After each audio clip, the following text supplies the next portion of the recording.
Manuel Escalante. A la doctora Alicia María Juárez Becerril, catedrática de la UNAM, miembro del Sistema Nacional de Investigadores, profesora del Sistema de Universidad Abierta y de Educación a Distancia en la carrera de Sociología de la Facultad de Ciencias Políticas y Sociales de la UNAM, doctora y maestra en Antropología por la Facultad de Filosofía y Letras y el Instituto de Investigaciones Antropológicas de la UNAM, licenciada en Sociología por la misma universidad. Es autora de 2 libros y algunos capítulos y artículos relacionados con temas sobre cosmovisión, ritualidad y meteorología indígena de las comunidades mesoamericanas actuales. Asimismo, contamos con la presencia del doctor Gerardo González Reyes, profesor e investigador de las Facultades de Humanidades de la Universidad Autónoma del Estado de México. Sus líneas de investigación son formación del sistema colonial novohispano, representaciones y usos de la memoria colectiva en documentos virreinales, formaciones identitarias en el contexto de la cultura barroca novohispana, y es miembro del Observatorio Intercontinental sobre la Religiosidad Popular Alonso Manuel Escalante. También le damos la bienvenida al doctor Ramiro Alfonso Gómez Artapalo Dorantes, quien es licenciado en Filosofía por la Universidad Intercontinental y en Ciencias Religiosas por la Universidad La Salle, maestro y doctor en Historia y Etnohistoria por la ENA, profesor investigador en Filosofía y Teología en la Universidad Intercontinental, director académico de la revista Intersticios, Filosofía, Arte, Religión de la misma institución y director del Observatorio Intercontinental sobre la Religiosidad Popular, Alonso Manuel Escalante. Bienvenidos todos y todas. Y bueno, voy a comentar de manera muy breve la dinámica de este conversatorio. Y bueno, se planteará una pregunta y nuestros panelistas la responderán en el orden en que fueron presentados y presentadas. Son 4 preguntas en total y al terminar la última ronda se abrirá un espacio para dudas y comentarios, los que podrán ir haciendo nuestros participantes, también los panelistas, por supuesto, por el chat. Sin más, iniciamos este 5º conversatorio sobre religiosidad popular. Sean todos bienvenidos. Y bien, la primera pregunta es: las expresiones de religiosidad en México develan contextos pluriculturales asimétricos. ¿Qué beneficio tiene aproximarse a ellos desde la disciplina etnohistórica? Maestra Pacheco. Muchas gracias, buenas tardes a todos. Me tomo unos minutos para agradecer este esfuerzo que hemos hecho las 3 instituciones, tanto la Universidad del Estado de México, el Colegio Mexiquense y la Universidad Intercontinental. Siempre es muy bueno tener estas actividades y sobre todo reconocer el trabajo del doctor Ramiro Arzapalo, quien nos convoca y nos invita y nos lleva a realizar este tipo de prácticas académicas que son un ejercicio que es del interés del público en general. Bueno, respondiendo a la pregunta que nos hizo la doctora Rossi, me parece que es muy interesante este planteamiento que nos hace en virtud de lo siguiente: sí es importante acercarnos a este tipo de las manifestaciones culturales por medio de la etnohistoria, porque en palabras llanas, la etnohistoria como hija de la antropología y la historia, que este híbrido en un momento dado metodológico que se hace, nos permite dar cuenta de cosas muy interesantes en estas manifestaciones culturales. Este híbrido metodológico, que en un momento dado permite el manejo de la historia, los documentos, que nos permiten conocer el origen y el desarrollo de estas manifestaciones, aunado a la tradición cultural a la tradición oral de los pueblos, más el trabajo de campo, tenemos un buen acercamiento, tenemos un buen manejo metodológico de todos estos elementos para podernos acercar a estas manifestaciones culturales. Este híbrido metodológico nos permite en un momento dado otorgarles valía a estas manifestaciones culturales como objeto de estudio, porque en algunos momentos se les ha visto desvalorizadas. Se piensa que por ser manifestaciones de la cultura popular, pues no tienen la valía científica, no tienen la valía disciplinaria que en un momento dado les puede corresponder. Sin embargo, gracias a la etnohistoria y gracias a este manejo metodológico, tomando en cuenta estos tres aspectos, el manejo documental, la tradición oral y todo este asunto del trabajo de campo, pues podemos tener un magnífico producto una vez que nos acercamos a ellos. Los podemos colocar incluso en su justa dimensión cultural, porque es una de las cosas que en un momento dado se pierde dentro de esto. ¿Por qué? Por lo siguiente, muchas veces el hecho de acercarnos a estos fenómenos nos dicen que son prácticas de pueblo llano. Y al ser prácticas del pueblo llano, entonces están desvalorizadas. Creo que con este manejo metodológico que podemos en un momento dado hacer precisamente sobre estos estudios, podemos ir quitando ese menosprecio a este tipo de problemáticas que en un momento dado resultan muy interesantes. Colocarlas en su justa dimensión, ir por ellas con un manejo metodológico muy interesante, muy propio, que nos permita valorar y poner en su justa dimensión todas estas prácticas que en un momento dado tienen los pueblos y muchas veces las comunidades que en un momento dado están desvalorizadas. Muchas gracias. Gracias, maestra Magda. Doctora Juárez, por favor. Sí, muchas gracias.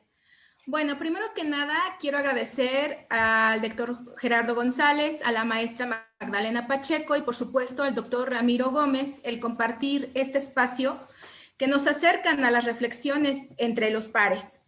Quisiera comentar que cuando se me hizo la invitación a este conversatorio, lo primero que dije es que no soy etnohistoriadora y mucho menos historiadora.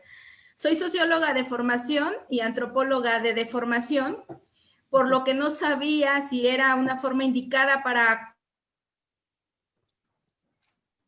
Pero al ver lo importante que es la discusión de la interdisciplina, aquí estamos. Y desde esta postura me voy a permitir hablar de lo fundamental que ha sido la perspectiva histórica y antropológica como parte en su sentido más amplio del enfoque etnohistórico, como bien ya lo había comentado la maestra Magdalena. En esta perspectiva se articulan diferentes niveles la explicación de los fenómenos religiosos, así como su interrelación con las demás esferas de la vida social, y se convierte en un trabajo en donde los datos de las fuentes son importantes, pero también se atiende a la construcción de la memoria y a la conciencia histórica local. Por otro lado, sumaría la importancia del método etnográfico, que como parte del estudio histórico y antropológico es necesario señalar el valor que constituye. Específicamente, hablamos de este trabajo de campo en las comunidades. Si bien existe un grado de complejidad en ello, hacer este trabajo de campo con la perspectiva histórico-antropológica, no solo para reconstruir los hechos sociales, sino también para las relaciones entre saber las relaciones de los participantes y demás ámbitos de la vida social, es importante tener este ojo interdisciplinario. Este ojo que combina la historia y la antropología junto con otras ciencias afines permite, en el caso del fenómeno religioso, en donde están presentes los complejos procesos de cambio y continuidad. He de decir que a mí este método se me ha hecho bastante idóneo, sobre todo en la particularidad de los temas que yo trabajo, en donde es necesario dar la mirada hacia la historia, las fuentes, sobre todo el tema que trabajo de meteorología indígena, y bueno, todo lo que nos escriben los cronistas, y al mismo tiempo ir a mi trabajo de campo, que a veces pretendiera o se pensara que es como un salto en todos estos años, cuando hay que tomar en cuenta estos procesos de reelaboración. Entonces, tanto importante como ir a la fuente originaria, ver cuáles eran estas prácticas que se hacían y al mismo tiempo confrontar en un trabajo de campo, pero con su justa dimensión de reflexión. Es decir, no dar este brinco tal cual, sino ir tomando en cuenta todos estos procesos ideológicos, ir tomando en cuenta todas estas reflexiones y posturas que se ha hecho desde la antropología, la etnohistoria, por supuesto, y bueno, sin duda nos permite dar una estructura coherente a lo que está pasando en las comunidades. Muchas gracias. Gracias, doctor Gerardo. Gracias, doctora Camacho, y me sumo también al reconocimiento y las felicitaciones para mis colegas, que ya desde hace un buen tiempo llevamos fomentando el diálogo interdisciplinar. Y a propósito de la pregunta, bueno, yo cambiaría un poco la respuesta en función también de mi formación.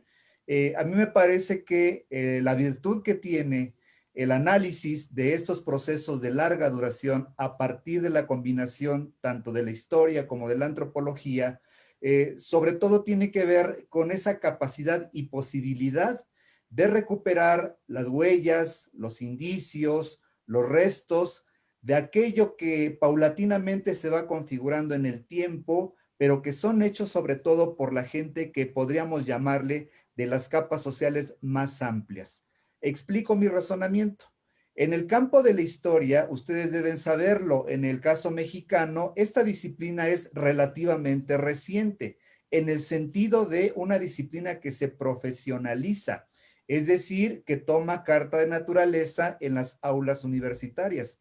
Es posible que esta disciplina en México se empiece a cultivar a partir de 1940 con las creaciones de las cátedras en la UNAM y en lo que va a ser el Colegio de México. De ahí saldrán los primeros historiadores profesionales. Antes de eso, claro que hay historiadores, pero la historia que se reescribía, que se recuperaba, era un tipo de discurso donde fundamentalmente antes de los 40 atendía procesos, digamos, de gran alcance, de gran envergadura. Las figuras centrales obviamente eran los héroes, los próceres, las instituciones. Pero con la creación de esta institucionalización de la disciplina, se abren los campos disciplinares y desde luego que en ese trayecto, en esa senda, la historia misma tiene que abrirse al diálogo con los demás campos disciplinares. Es en este caso con la antropología y con la sociología. Al darse ese maridaje entre la antropología y la historia, estamos entonces frente a la posibilidad de hacer nuestro un objeto de estudio que durante mucho tiempo probablemente había sido un campo y una parcela exclusiva de arqueólogos y de antropólogos. El diálogo en el que va a participar la historia provee justamente esta disciplina de un concepto, la noción de larga duración. Mientras que el antropólogo participa en este diálogo a través de la puesta en escena de los fenómenos que hoy podemos considerar tuvieron un antecedente remoto en el tiempo. De tal suerte que entonces esta posibilidad de diálogo que se da en la etnohistoria enriquece mucho esta visión porque gracias a esta disciplina podemos, insisto, recuperar lo que en un momento Eric Wolf llamó los pueblos sin historia. Desde luego que sí tienen historia. Y cuando vamos a las comunidades, hacemos trabajo de campo, recuperamos un rito, un fragmento de una tradición, una leyenda, un cuento, qué sé yo, estamos justamente frente a esos sedimentos de lo que produce la historia, de lo que producen las sociedades, y llegamos a la convicción de que todos hacemos finalmente la historia. Para mí, esa sería precisamente esa capacidad que tiene la etnohistoria y el enfoque etnohistórico de recuperar los acontecimientos del pasado. Hasta aquí mi contribución. Muchas gracias, doctor. Doctor Arzapalo.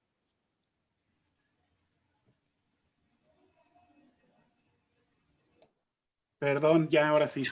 Pues, gracias por sus palabras y bueno, respondiendo a los agradecimientos, pues gracias a ustedes por su respuesta, ¿verdad? Porque si no, pues nada más seríamos ahí una voz que clama en el desierto y no, no hay eco, no hay respuesta, no hay nada. Y ciertamente hemos ido logrando avanzar juntos en este camino conjunto. Yo, en relación con esta pregunta, pues se dice que la historia la escriben los vencedores y que la etnohistoria sería entonces la historia de los que no tienen historia. Yo creo que, pues ya mencionaba el doctor Gerardo a Eric Wolf en este libro de Europa y la gente sin historia, Joseph Fontana también en esta obra de la historia después del fin de la historia. Se presentan argumentos variados y muy convincentes acerca de considerar que no es posible la comprensión cabal de la historia desde la unilateralidad, ¿no? Desde la unilateralidad. Yo estoy convencido que desde la visión occidental, después de haber pasado los terribles acontecimientos de mediados del siglo XX, después, en derredor y después de la Segunda Guerra Mundial, la tendencia filosófica y social de la reflexión a partir de entonces apunta mucho hacia la alteridad, hacia la otredad, hacia voltear a ver al otro y tratar de entender desde su diversidad, desde su propia perspectiva, qué es lo que está ocurriendo y qué es lo que está realizando. Entonces, en este sentido, pues creo que estas expresiones de religiosidad popular en México son verdaderas manifestaciones que hacen patente el empuje, la fuerza, el vigor y la creatividad de grupos subalternos que son sistemáticamente negados desde la hegemonía tanto política como eclesiástica, pero que ahí están y que han sido capaces de mantenerse diferenciados y sacando adelante los elementos que han considerado valiosos de su relación con lo sagrado, de su concepción de sí mismos como humanos y de lo que consideran que debe ser una sociedad. Así que el mayor beneficio que creo que tiene aproximarse a estos fenómenos desde la disciplina etnohistórica es considerarlos desde la lógica alterna, no desde la propia lógica del observador externo que llega de fuera y tratar de juzgar lo que está ocurriendo en un contexto distinto, sino tratar de entrar y hasta donde nos sea posible poder dar una respuesta desde la lógica interna de la cultura que genera estos mecanismos de relación con lo sagrado y desde allí tratar de entender qué es lo que está ocurriendo y comprender que si no tiene sentido para mí lo que está haciendo o practicando esta gente, no es que esté desprovisto de suyo, de significado, es más bien que no ha habido un engarce o un adecuado acercamiento para entender desde su propia visión lo que están haciendo y lo que están celebrando. Pues hasta ahí dejo mi aporte. Gracias. Gracias a todos y a todas. Y pasamos a la segunda pregunta, este conversatorio. ¿Qué tanto influyen los procesos ideológicos en la conformación de las expresiones religiosas? Maestra Pacheco. Muchas gracias, doctora Camacho. Bueno, he de decir que esta pregunta es también muy interesante porque si uno piensa a detalle la respuesta, pues no hay una respuesta contundente, la respuesta tiene que ser relativa. Me explico por qué. No es lo mismo hablar de qué tanto influyen estos procesos en un contexto urbano que uno semiurbano, que en uno rural, que en uno semirural. Si no tuviéramos la experiencia que hemos vivido a lo largo de estos años, tanto en el ámbito del campo como en el ámbito del archivo, pues miren, tendríamos que decir una respuesta contundente, pero no es así, de ahí la relatividad, en tanto que cada una de estas, de estas expresiones en estos ámbitos, pues tienen una dinámica muy distinta. No podemos decir que estos procesos en un momento dado influyen de manera determinante y dicen que es bueno o que es malo. No, cada uno de alguna manera adecúa su situación, estos procesos ideológicos, porque para ellos lo más importante es manifestar lo que se siente. Si partimos de que son vivencias, estas prácticas culturales, estas manifestaciones religiosas, pues vamos a tener que ver que finalmente, no, insisto, no es lo mismo hablar de los contextos urbanos que de los contextos rurales, en tanto que cada uno tiene una dinámica diferente. Y estos procesos ideológicos en un momento dado no se toman en cuenta. Los jóvenes no es lo mismo vivir en un ámbito rural que en un ámbito urbano.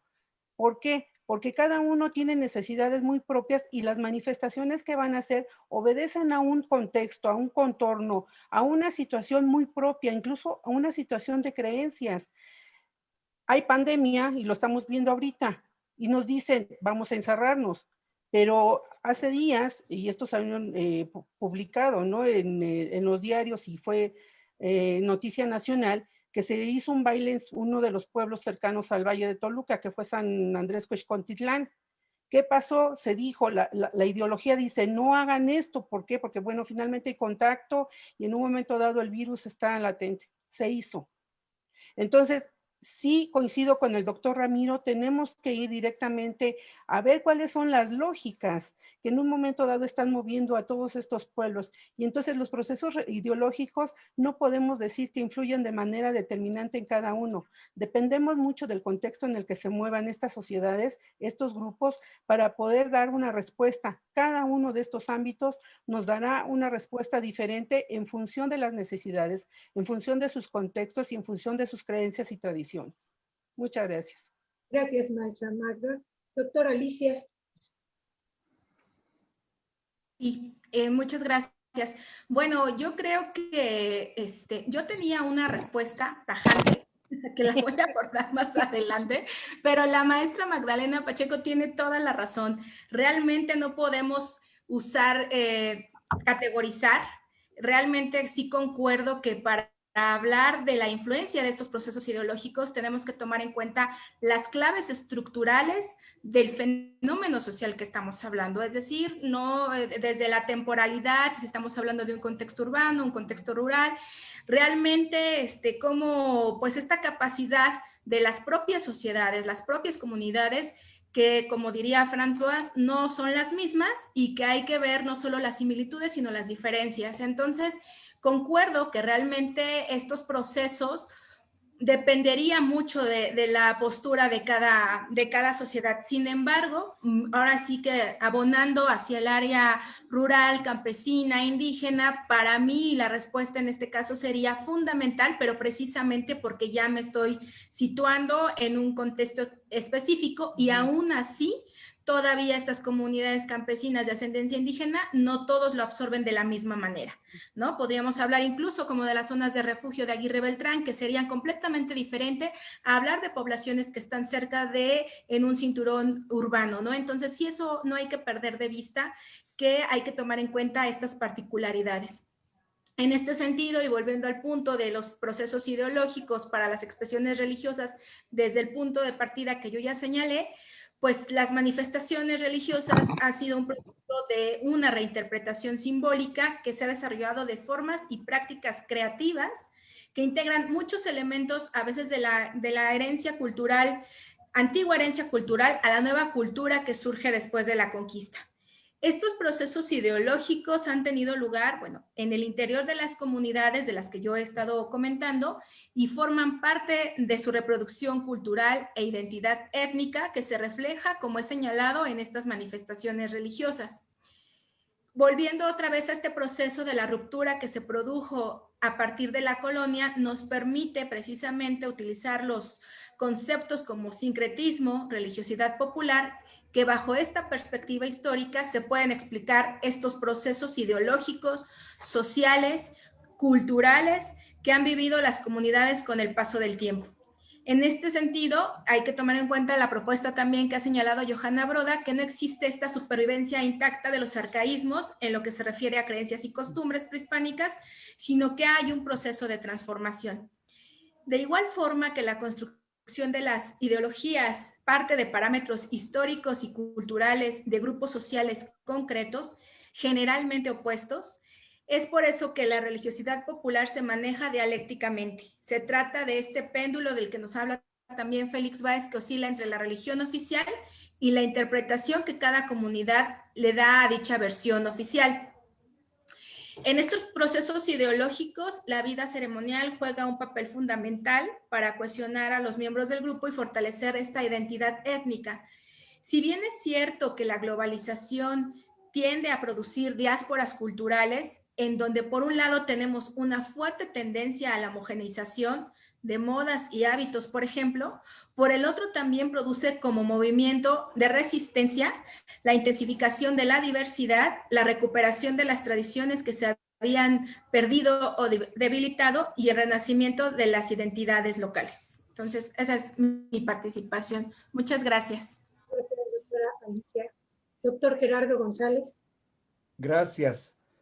Voy a ofrecer una respuesta a la pregunta a partir de la perspectiva histórica. A ver, considero que un ejemplo de proceso ideológico sería una visión estructurada a partir de una institución. Si estamos hablando de fenómenos de religiosidad popular, entonces conviene traer a la mesa de discusión, obviamente, a la institución eclesiástica, al clero, a sus representantes. Y para ofrecer una explicación de corte histórico, ubiquémonos por un momento hacia el descubrimiento, el encontronazo o la invención de América. Y lo que tenemos en ese momento es sin lugar a dudas el enfrentamiento de dos visiones totalmente distintas y quizá opuestas acerca de lo que se puede considerar como religiosidad, como religión, qué sé yo. El ejemplo típico lo tenemos, por ejemplo, con los primeros frailes. Ellos, franciscanos sobre todo, intentan traer a estas nuevas tierras un modo de vida que ellos le llaman un cristianismo primitivo, alejado totalmente de lo que para aquella época había derivado en unas cuestiones equivocadas, heterodoxas, que le habían valido la crítica a la institución oficial. Esto era hasta cierto punto razonable porque también recientemente se había verificado el proceso de reconquista en la península. La intención entonces, bajo ese contexto, era recuperar almas que se habían perdido y la oportunidad de estar frente a neófitos y de recuperarlos para el catolicismo era una oportunidad de oro. Esa sería como la primera intención ideológica. ¿Cómo responden los naturales frente a esa intención ideológica? Hay un ejemplo muy bonito que yo he recuperado de un texto de Gilberto León Vega, uno de nuestros colaboradores. En un texto que él redactó propone la siguiente hipótesis.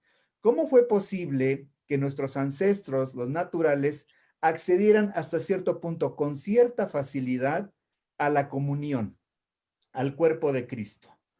Los frailes seguramente se quedaban sorprendidos porque con cierta facilidad, después del bautismo, pues podían acceder a la catequización y de pronto los teníamos ya ahí formaditos para tomar el cuerpo de Cristo. Los estudios etnohistóricos de Gilberto nos han demostrado que en el fondo, aquella generación que le tocó justamente ese punto de inflexión, más que mirar en la hostia, lo que ellos estaban percibiendo en el Corporis Christi era la antigua deidad solar. Es entonces cómo empata. Ideológicamente se les filtra un discurso, pero la respuesta de los naturales va en otro sentido. Les ofrezco otro ejemplo de carácter histórico. Hacia la segunda mitad del siglo XVI tenemos el Concilio de Trento y en una de las últimas sesiones del concilio, no recuerdo ahora el número, se decreta la veneración a los santos, a las reliquias y obviamente eso da pie para que cuando esos acuerdos tomados en la cúpula como una estructura ideológica, cuando esos acuerdos lleguen a la Nueva España en el segundo y tercer concilio provincial, entonces el clero, tanto regular como secular, se dé a la tarea de difundir esos acuerdos. Pero la reacción por parte de los naturales nuevamente va a ser novedosa. Toman esos acuerdos, dicen, si hay libertad ahora para venerar a una multiplicidad de santos, los santos se multiplican tanto en la urbe novohispana como en el campo y en el ámbito rural. Y esto ha derivado entonces en las veneraciones a los santos. Ahí entonces podemos ver claramente esa correspondencia entre el discurso ideológico y la reacción que ofrece a las personas por las cuales va a ser atendida esa visión ideológica. Ejemplos hay muchísimos, pero no resisto tampoco quedarme con uno que es muy claro, es muy propio de nuestra cultura. ¿Qué ocurre con la veneración a la Virgen de Guadalupe? Ustedes deben saberlo, 1531, un portento que ocurre sin pena ni gloria, pero avanzado el tiempo, sobre todo los jesuitas se dan a la tarea de crear en torno de la veneración a la Virgen de Guadalupe una visión estructurada que aglutine inicialmente a los criollos. Y esto lo vemos claramente sobre todo en la primera mitad del siglo XVIII. No es casual, por ejemplo, que a partir de mediados del siglo XVIII, 1754, 56, más o menos por ahí, el Papa Benedicto XIV, si mal no me equivoco, decrete como fiesta oficial el 12 de diciembre para la Virgen de Guadalupe. Y no solo eso, sino que además se le considere que va a ser la patrona de Nueva España y patrona de las Américas. Ese es un ejemplo de un discurso ideológico. Claro que después de ese fenómeno se da el banderazo de salida y seguramente los que se han dedicado al estudio de la demografía, cuando visitan los archivos parroquiales, encontrarán seguramente después de esa fecha en los registros de nacimiento nombres que se prodigan a nombre de Guadalupe, por ejemplo. O las emergentes fundaciones que se están separando de las antiguas cabeceras también van a tener el nombre de Guadalupe. Son ejemplos concretos de cómo vinculamos, por una parte, el discurso ideológico y por la otra, cómo ese discurso lo hacen suyo los sectores más amplios y al hacerlo suyo dan pie justamente a esto que nos interesa el día de hoy y nos convoca, las expresiones de religiosidad popular. Hasta aquí mi comentario. Muchas gracias, doctor Gerardo. Doctor Ramiro.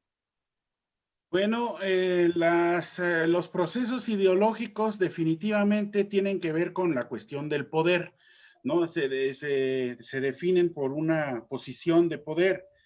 Y en este sentido, en la conformación de las expresiones religiosas populares, pues tienen mucho que ver una con otra. Yo no diría que solamente sean los procesos ideológicos los que conforman o definen las expresiones religiosas populares, sino que es una relación dialéctica.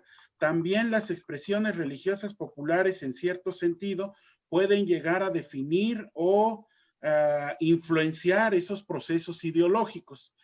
Entonces, estoy pensando en, no me deja de llamar la atención, por ejemplo, en este sentido, cuando en el México postrevolucionario, cuando viene toda la institucionalización y el momento de que desde la hegemonía política se pretende llevar los beneficios de la revolución a todos los sectores de la sociedad mexicana, pues el arte en el muralismo, especialmente en el muralismo, será una herramienta y un vehículo que se utilice para llevar esos valores a la calle, a la gente, a todos los sectores.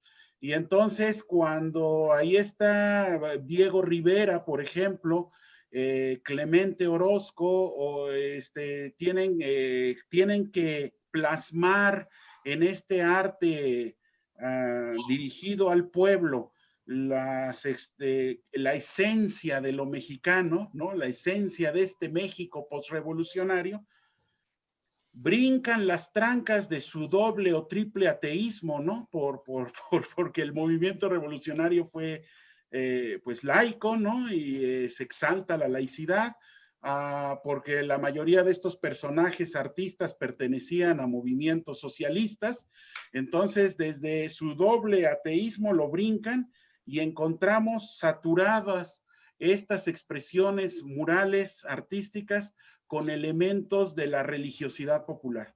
Las ofrendas de muertos, las procesiones, las peregrinaciones, las mandas a los santos, que ya se conciben como parte de la esencia de la identidad mexicana en una visión laicizada, emancipada de su matriz original religiosa, ¿no?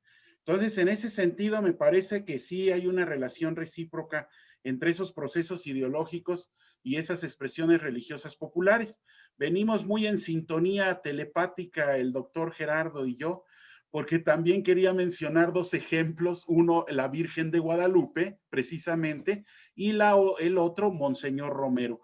¿Por qué? Porque la Virgen de Guadalupe, pues la referencia más temprana que tenemos en las fuentes será Fray Bernardino de Sahagún en el apéndice del libro 11, y no es una referencia muy positiva, es en un apéndice donde menciona, se titula de supersticiones y hechicerías, ahí se incluye la referencia a Guadalupe, y expresa su sospecha y expresa esta rareza del culto que no logra entender exactamente en dónde, pero hay cierta cosa que no le cuadra y que está poniendo en advertencia a los demás. El tiempo pasa y pues, ¿qué hay hoy en México contemporáneo, en el catolicismo más oficial en la iglesia mexicana que la Virgen de Guadalupe, ¿no? Esto pasa por estos procesos de transformación y tiene que ver cómo se maneja desde la ideología. Y Monseñor Romero es un caso también interesante porque pues él, si no estoy recordando mal, él cae en el 80 y él no será canonizado oficialmente, no será reconocido como santo por la iglesia hasta hace 1 o 2 años, ¿no? Entonces, estamos hablando ahí de un periodo de más de 30 años que fue un santo popular y que después la iglesia se pronuncia ya, bienvenido, bienvenido Romero, ya eres parte de la oficialidad, entras a las arcas de la oficialidad, y entonces ahora estamos viendo un proceso de domesticación de los textos y las homilías y las grabaciones de Monseñor Romero, como en una edición de, pues ya no patees tan duro porque ya estás adentro. Ya no eres de afuera, ya eres de adentro, y empiezan estos procesos de limar asperezas y de dosificarlo un poco para que ya no sea tan de izquierda, porque ya lo acogimos en el centro. Entonces, esto me hace pensar en esta reciprocidad, tanto de una como otra se influenciarán mutuamente. Gracias. Gracias, doctor Arzapalo. Gracias a todos. Y vamos con la tercera pregunta. Hablar de etnohistoria, sin duda, nos remite a un sincretismo, a un proceso de reelaboración simbólica. ¿Qué otras reflexiones o análisis dan coherencia a la complejidad de las expresiones religiosas en México? Maestra Magda.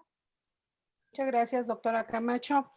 Bueno, esta pregunta me llevó a hacer una reflexión bastante fuerte de todo lo que conocíamos, y insisto, hemos trabajado a lo largo de estos años, y concluí con algo muy interesante de lo que ya se ha estado hablando en estos momentos.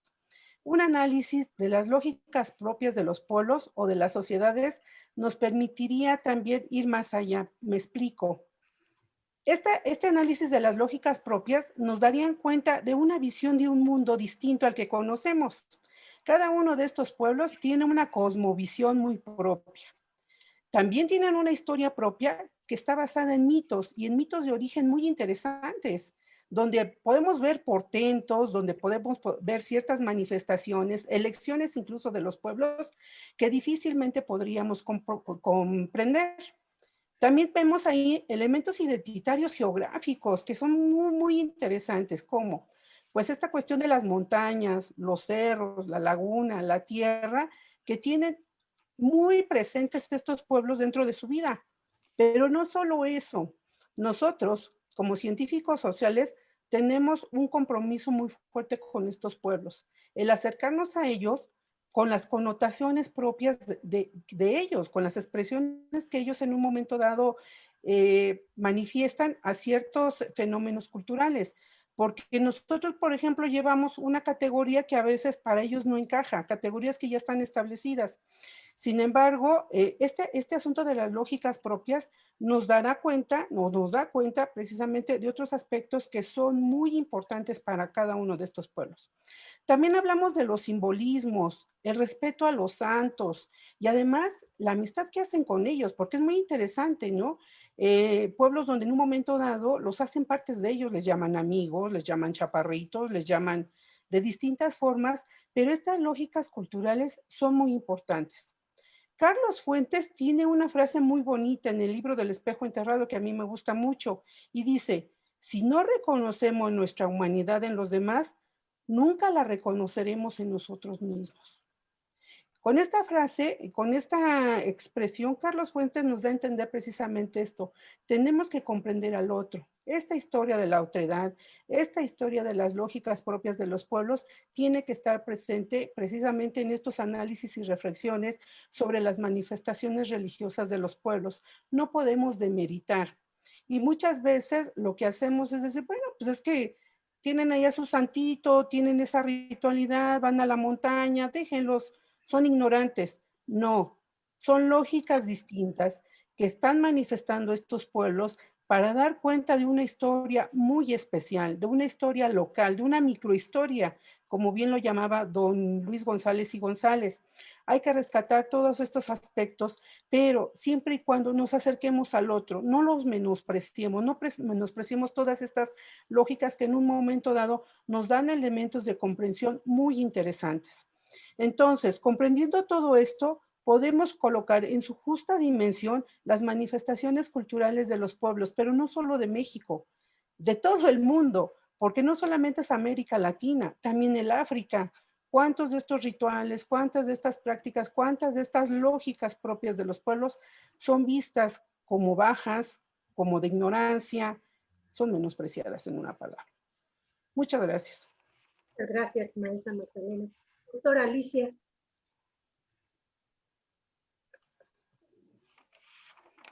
Bien, es que creo que de repente se fue un poquito el internet. A ver. No, se ve bien y se escucha. Sí, bien, gracias. Bueno, existen dos términos que también considero básicos para dar una reflexión a esta complejidad de las expresiones religiosas. Yo estuve pensando como cuál término sería idóneo y yo creo que no puedo hablar de, sin duda, de lo que es cosmovisión y ritualidad. Iba yo a hablar de religiosidad popular, pero lo vamos a retomar más adelante.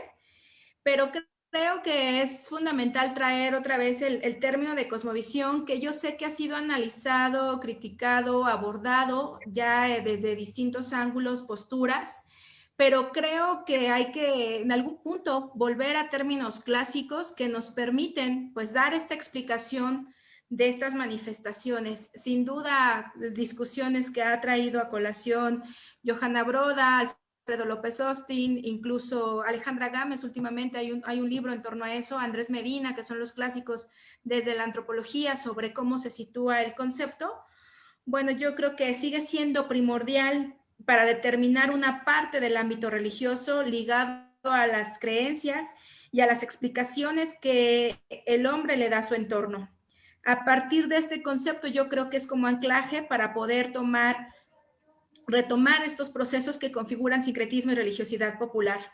Ante esta perspectiva, el estudio de cosmovisión permite referirnos con mayor precisión al complejo mundo de las creencias, en particular indígenas mesoamericanas, y que a su vez plantea indagar las múltiples formas de cómo se percibe culturalmente la naturaleza.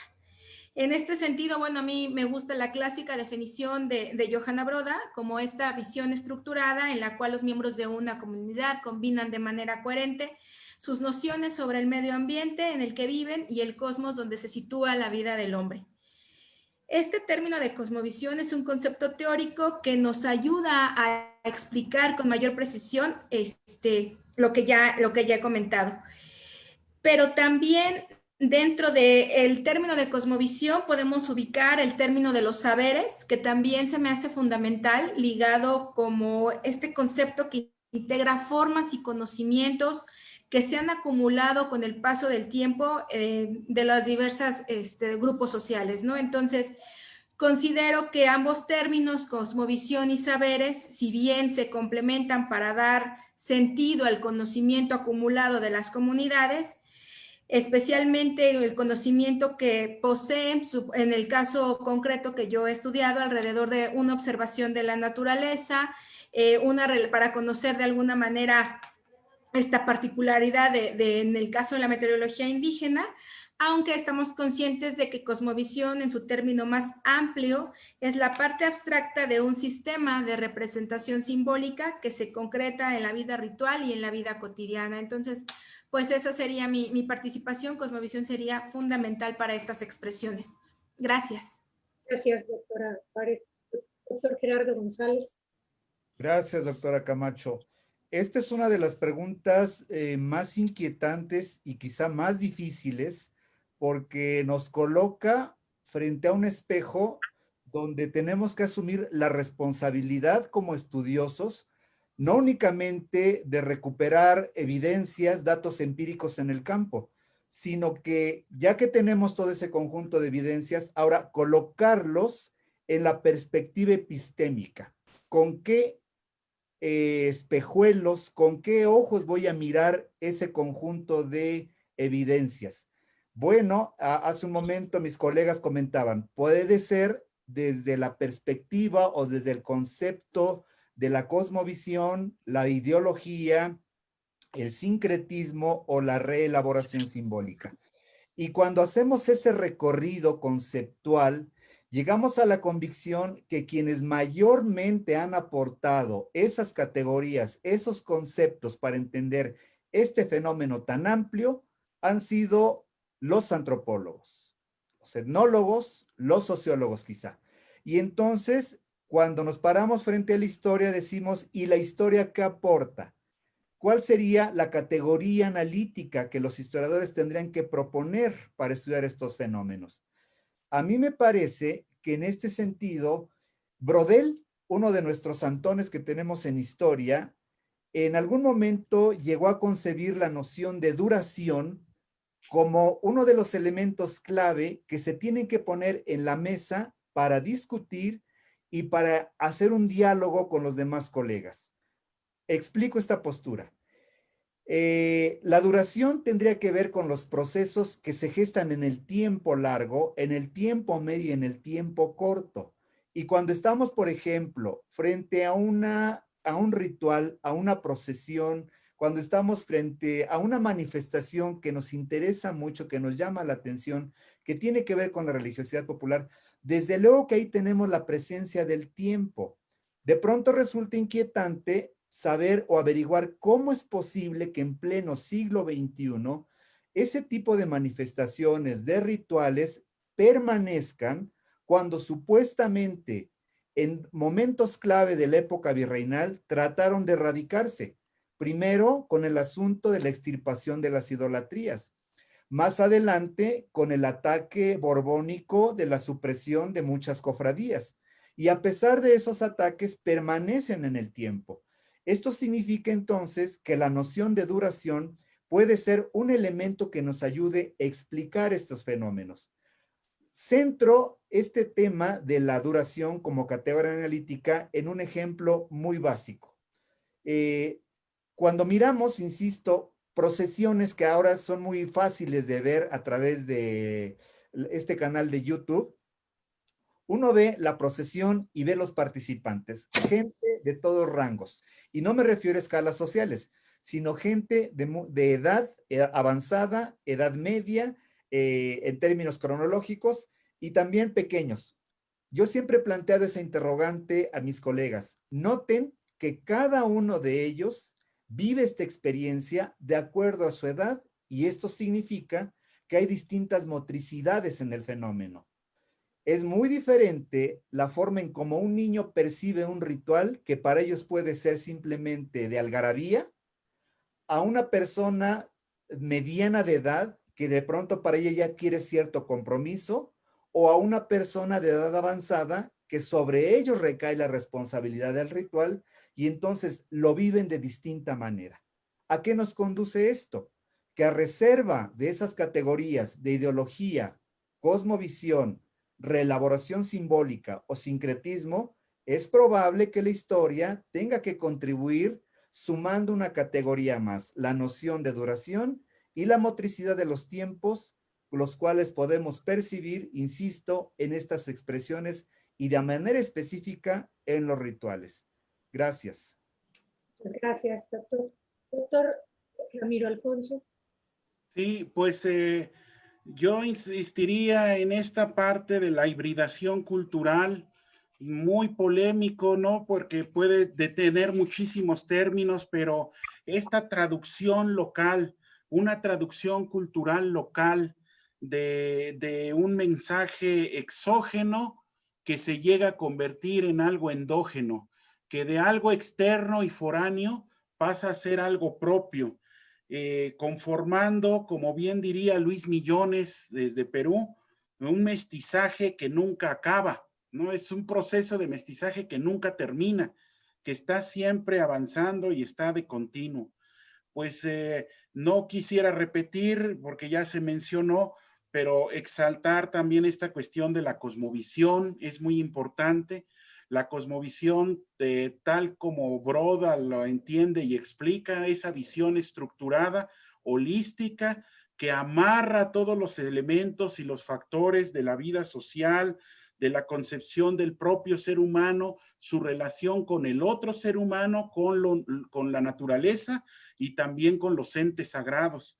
Y entonces esta forma de expresar la religiosidad a través de la religiosidad popular, pues es una expresión muy completa en ese sentido porque abarca todas esas dimensiones y trata de ubicar al ser humano en medio de esa complejidad. La identidad, un elemento importantísimo, ¿no? La cuestión de la identidad, mucho de estas expresiones son pilares de la identidad local, son refugios, ¿no? Donde han podido verdaderamente, pues, anidar,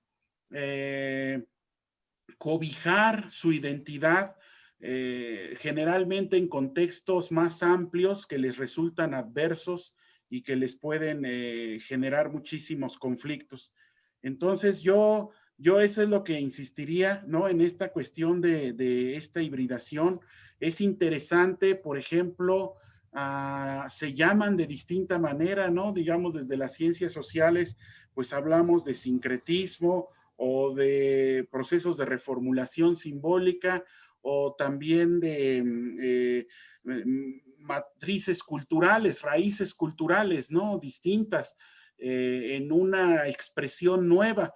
Pero también la Iglesia, desde su hegemonía, trata de explicar estas cosas y ha acuñado ciertos términos como inculturación, cuestiones de este tipo que pueden ser muy discutibles desde las ciencias sociales, pero que en cuanto a problemática están tratando lo mismo, ¿no? Este conflicto alterno de cómo ver al otro y que pueda seguir siendo otro. En ese sentido, me uno mucho a lo que decía en primer lugar la maestra Magdalena, el respeto. El respeto es crucial, ¿no? El respeto a estas tradiciones, no denigrar, no sobajar, no es ignorancia, son opciones sociales, porque las distancias culturales hace que sean opciones sociales bien asumidas, porque son lugares diferentes desde la existencia, son lugares diferentes a aquellos de los grupos hegemónicos. Muchas gracias. Gracias a todos y a todas por sus interesantes respuestas. Y vamos con la cuarta y última pregunta. ¿Qué papel cree que juega la religiosidad popular en cuanto a la preservación de las culturas locales y sus identidades? Maestra Pacheco. Gracias, doctora Camacho. Bueno, con respecto a esta pregunta, he de decir que es fundamental, porque esta religiosidad lo que hace es ser el guardián de la memoria de los pueblos. Y algo muy interesante que tiene es que el pueblo en un momento dado expresa, manifiesta, resguarda toda esta historia, tradición, ritualidad en estas manifestaciones religiosas, en esta religiosidad popular. Yo creo que el pueblo es muy consciente del papel que está jugando en este resguardo. Me parece que es fundamental. Si ellos en un momento dado decidieran, que no lo creo y no pasará, digo, una pregunta que alguna vez hicieron es, ¿y esto se terminará con la modernidad? No creo. Si ellos en un momento dado decidieran terminarlo, miren, se acabaría todo, pero no es así. Este papel que juegan es fundamental porque, insisto, son los guardianes de todo, de una historia muy especial, de una historia muy local, de toda la ritualidad, de toda la manifestación más importante de la religión, porque muchas veces en los estratos más altos la gente no percibe de la misma manera todas estas expresiones religiosas.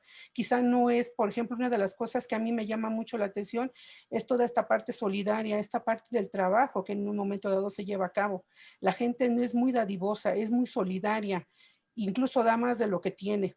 Y entonces, en ese sentido, esto se ve reflejado muy fuertemente en esta religiosidad popular que se manifiesta en los pueblos. Entonces, es un aspecto fundamental para mantener la identidad de nuestros pueblos, la historia de todos estos pueblos, de todo este México y América Latina, y insisto, de partes del África, porque también en este sentido estas religiosidades se manifiestan en estos otros ámbitos y muchas veces, insisto, son menospreciadas, pero es una parte fundamental para mí. Muchas gracias, doctora Camacho. Maestra Pacheco. Doctora Alicia.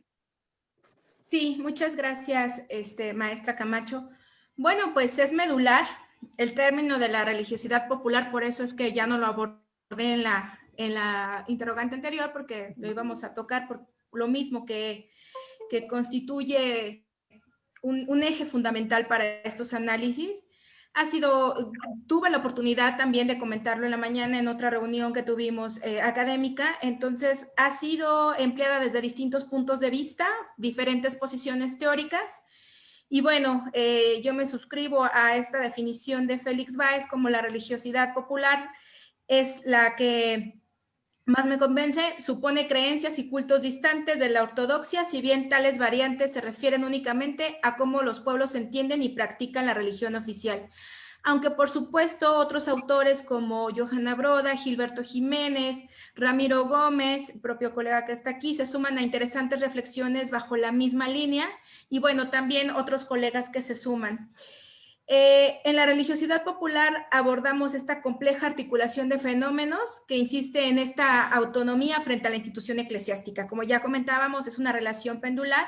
Y bueno, yo me permití poner unos ejemplos etnográficos. Voy a compartir la pantalla muy brevemente. Creo que es fundamental señalar. Bueno, me parece que ya estoy en pantalla, ¿verdad? Sí. Bueno, me hubiera gustado hablar como de todo el ritual, pero en realidad este es un ritual a los aires en un poblado de Morelos, en donde se requiere toda una lógica de 2 días, se hacen unos amarres de todos los objetos que van a ir a la ofrenda y al día siguiente se colocan en los distintos parajes porque es un ritual relacionado con la petición de lluvias y culto a los aires. A lo que yo voy es toda una noche en donde se preparan los objetos de las ofrendas y se guardan en estos canastos. Cada canasto representa un lugar. Entonces, bueno, todos los canastos en la siguiente imagen pueden ver que contienen diferentes elementos. Hay comida, hay juguetes, porque los aires son vistos como niños. Y por eso vemos ahí este juguete. Y de alguna manera pongamos también cierta atención, ahorita voy a continuar con lo que quiero comentarles, que en estos fenómenos religiosos populares, en contextos campesinos, también demuestran memoria cultural e historia, y además nos remiten a una identidad, pertenencia, apego al territorio, y podrán ver, claro ejemplo me gusta porque esos listones, estambres de colores aluden a la identidad nacional. Ellos siempre están hablando de que son mexicanos y además hay que amarrar los objetos. Entonces es este doble discurso en términos de que es un ritual para los aires, pero al mismo tiempo refuerza la identidad. Pero lo que yo les quiero compartir es que estos canastos tienen que escuchar misa antes de ir a dejar cada uno de estos canastos a los lugares, ¿no? Pero lo peculiar y lo que me llama la atención es que la gente saca la misa para los canastos. Entonces la gente puede estar afuera escuchando la verbena y estando en otra situación, pero los canastos tienen que estar escuchando la misa. Entonces ha habido como una serie de curiosidad, a lo mejor por parte del sacerdote, de decir, bueno, ¿por qué la gente no está adentro escuchando misa? Y bueno, es una respuesta es que no importa que esté la gente, padre, lo que importa es que los canastos estén. Entonces los canastos sí tienen que recibir la Eucaristía, en el término más en este sentido, tienen que estar escuchando la misa y hacer partícipe de todo lo que implica la Eucaristía y todo lo que implica estar allí para después agarrarlos y llevarlos a los lugares de las ofrendas, ¿no? Entonces, no importa que la gente no esté, tienen que estar los canastos, y ahí es cuando chocan estas percepciones de, bueno, la misa no es para la gente, es para los canastos, ¿no? Finalmente, se llevan estos canastos y se colocan las ofrendas en los distintos parajes donde pudieran habitar los aires. Y bueno, como ustedes pueden observar, es una ofrenda muy rica en todos los elementos, desde comida, desde fruta, objetos que están relacionados con el aire. Otra vez volvemos a los elementos tricolores, podemos ver los manteles, podemos ver, hay una flauta para llamarlos, al mismo tiempo los amarres que hay en cada uno de los objetos. Entonces, volviendo al punto, es jugar con todo esto, que el término de religiosidad popular encierra muy bien, y bueno, pues en nuestros trabajos de campo podemos dar esta explicación que nos permite dar este entendimiento a las prácticas que han tenido nuestras comunidades campesinas y que en el ciclo agrícola, en los distintos momentos, pues reflejan esta religiosidad, ¿no? Entonces quería compartir estas imágenes para ser un poco más enfática en lo que he estado diciendo. Muchísimas gracias. Gracias, doctora Alicia. Doctor Gerardo. Bueno, dejamos de compartir pantalla. Gracias. Respecto a la pregunta, el papel que juega para mí es fundamental, capital, diríamos de primer nivel. ¿Por qué? Yo veo en este tipo de expresiones de religiosidad popular una expresión, valga redundancia, de la memoria y de la historia. De la memoria, porque ante todo, quienes participan en los rituales recuperan la experiencia precedente de sus ancestros, y cada elemento del ritual puede estar acompañado de un gesto, de una palabra, de una expresión. Obviamente esto en su conjunto, diríamos, son saberes que se han acumulado en el tiempo, que les vienen dados de larga duración y que de pronto detonan y se expresan en determinados momentos. Es decir, están trayendo el pasado al presente. Pero no solo eso, sino que a través de hacer la memoria presente, están al mismo tiempo generando su propia historia. Una historia que se hace de arriba hacia abajo. Una historia donde la gente de los sectores más amplios se ponen como sujetos de la historia. Lo hacen desde su lógica, desde su perspectiva, pero sobre todo atendiendo a circunstancias muy particulares. De tal suerte que entonces el papel que tiene la religiosidad popular en la preservación de las culturas locales es sin lugar a dudas de primer orden. Ejemplos puede haber muchos, pero al final del día nos quedamos con una idea. Todo este conjunto de expresiones tienen la firme intención, quizá inconsciente, de mostrarse frente al otro. Y cuando hacemos ese ejercicio de mostrarnos frente al otro, obviamente estamos frente al concepto de la identidad. Al final del día, a través de esas expresiones, muestran un rostro hacia los demás, pero detrás de ese rostro subyace, insisto, por un lado, la memoria ancestral y por el otro, la participación en la historia. Hasta aquí mi opinión. Gracias. Muchas gracias, doctor Gerardo. Es el turno del doctor Arzapalo. Gracias, sí. Bueno, pues es primordial este papel de la religiosidad popular en la preservación de culturas locales e identidades, porque es un espacio privilegiado en el cual se pueden transmitir muchísimos valores sociales con el pretexto de la celebración religiosa. Pero quisiera mencionar que estos pueblos que preferentemente optan por estas expresiones de religiosidad popular no pasaron los procesos del occidente moderno, que segmentó todos los ámbitos de su realidad, seccionándola y dividiendo inconexamente todas las partes de la realidad en esta ruptura del hombre occidental, sino que estos pueblos siguen considerando sus vidas de manera unitaria, sin separar lo que es la vida privada de la vida pública, de lo que es religioso, de lo que es político, de lo que es social, de lo que es religioso, etcétera. Entonces, en este sentido, las expresiones religiosas populares van a ser un crisol donde se va a destilar muy finamente todos los valores que estas sociedades exaltan, ¿no? Que tienen y que quieren transmitir, de tal manera que se convierten en estos refugios de la identidad y que pueden con mucho hacer un entramado y un tejido social que se va entreverando todas las fibras de este tejido de una manera cada vez más apretada, de tal forma que no es posible mecánicamente quitar un hilo sin pretender que todo el tejido se desgarre.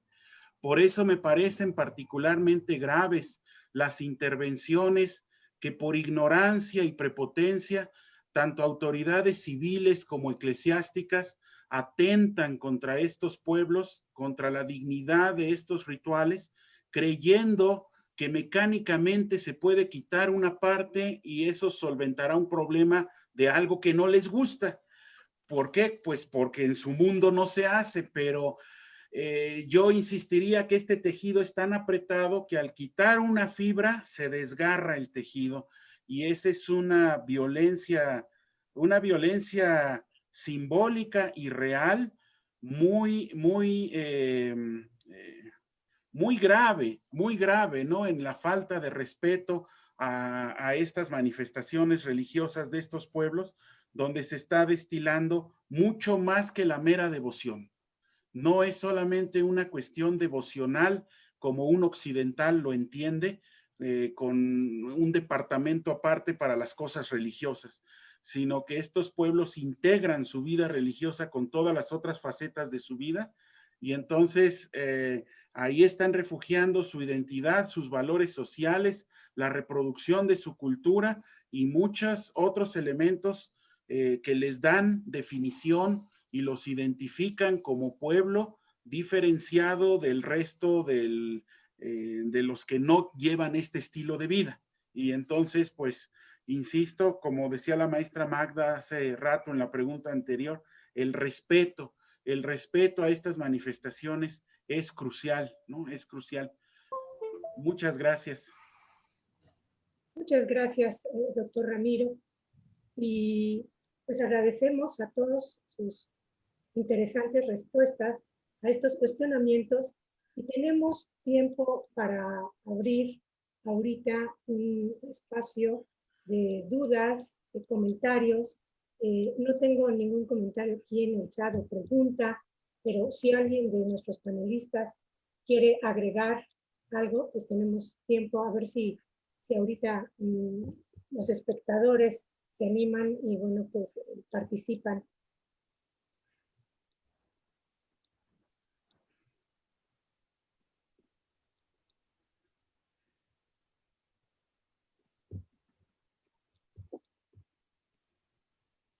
¿No? Bueno, pues. Bueno, sí, un comentario al doctor Gerardo. Realmente quedé muy gratamente sorprendido por este aporte de la cuestión de la duración, ¿no? De la duración. Muy, muy interesante, muy revelador, ¿no? Y puede tener mucho futuro para nutrir estas cuestiones. Y bueno, en esa cuestión de la duración, pues tiene que ver también con esto, como dice la canción, no es lo mismo que durar, honrar la vida, ¿verdad? Sino que es actualizarse, es no el arcaísmo, sino este ejercicio de actualización y de ponerse al día en una línea que por un lado permita la continuidad, pero por otro lado permita posicionarse frente a las nuevas circunstancias y seguir adelante. Sí, concuerdo. El detalle está en que, bueno, creo que todos los presentes aquí hemos padecido, ¿no? Desde el campo histórico, historiográfico, aún estamos todavía trabajando con, digamos, a pasos agigantados quizás sí, pero con mucha dificultad. Me refiero a que no somos muy dados desde el campo historiográfico a abrir nuestros oídos, abrir nuestra mirada para ver qué está haciendo el colega, no solamente en términos de práctica del oficio, sino que no somos dados a solicitar, a pedir prestadas categorías que nos pueden beneficiar para entender fenómenos. De pronto a mí me parece, tengo la sensación, ojalá me equivoque, que de pronto somos historiadores, y lo que está haciendo el colega, que puede ser el arqueólogo, el antropólogo, el sociólogo, no me interesa. O sea, yo me sigo sobre mi brecha porque ha sido fecunda, porque ha sido productiva. Pero justamente la apuesta en la discusión de categorías analíticas puede ser una vía que nos permita articular a todos estos interesados en la explicación de estos fenómenos. Si no lo hacemos de esa manera, creo que vamos a caer en el error quizá de proponer resultados de investigación interesantes, pero muy parciales, muy acotados. Entonces, de ahí también un poco la inquietud de que nos abramos al conocimiento teórico y metodológico de los colegas para indagar cómo resuelven los problemas, cómo los plantean, con qué utillaje mental, con qué hipótesis, con qué conceptos logran entender esa realidad tan compleja.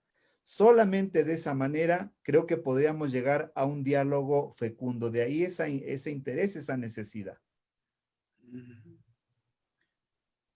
Muchas gracias. ¿Alguien más que quiera participar, agregar algo que por tiempo a lo mejor no pudieron comentar, enviar sus proyectos? Pues nuevamente, no, nada más un comercial para las personas que nos están siguiendo a través del Facebook Live. Recordar que los trabajos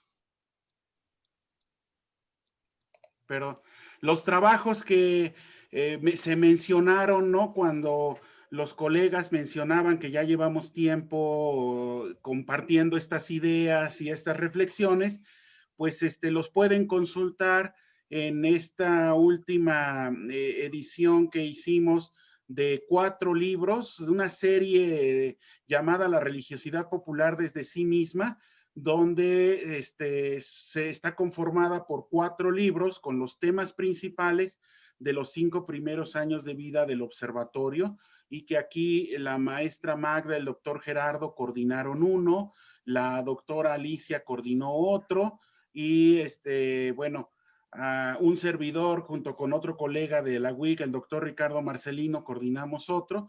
Pero bueno, ahí están los 4 libros en la página de la UIC, en la página principal, ya aparecen en la página principal, entonces www.wic.mx, así de sencillito, nada más dirigirse a la sección de publicaciones y ahí podrán encontrar esos 4 volúmenes de libre acceso. Muchas gracias y muy interesante el anuncio. Yo no quiero dejar pasar la oportunidad para agradecerles a los organizadores y organizadoras el haberme permitido moderar esta mesa, y si pues no hay más comentarios, no hay preguntas en el chat de nuestros espectadores, a nombre de la Universidad Intercontinental, de la Universidad Autónoma del Estado de México y del Colegio Mexiquense, agradezco su presencia e interés por este evento. Que tengas todos muy buenas noches y muchas gracias. Hasta la próxima. Gracias. Gracias. Gracias a ustedes. Gracias, buenas noches.